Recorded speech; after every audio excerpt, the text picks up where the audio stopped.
In this video, I'll be showing you how to create a sticker on TikTok. It's a very simple method, so if you find this video helpful, be sure to drop a like and subscribe. But anyways, getting into it, it's very simple to go ahead and do this. So what you want to do is open up your TikTok application, and then from here, go over and click the plus icon on the bottom, on the top. And then from here, all you want to do is press upload or, select anything. I'm just going to go ahead and select something from my camera roll. So I'll just go ahead and select this right here. Next thing you want to do is go ahead and press next. And then you're going to see a few different things. So all you want to go ahead and do is click the stickers icon on the editing screen, which is going to look like this.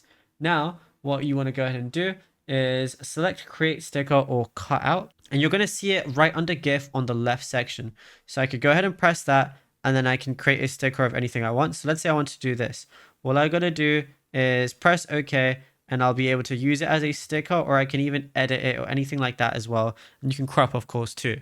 And yeah, it's as simple as that. Now, if you found this video helpful, be sure to drop a like and subscribe. And also be sure to check out all our other tutorials that we've been posting on the channel as well, because there is a lot to go through and you might find something that you didn't know about yet.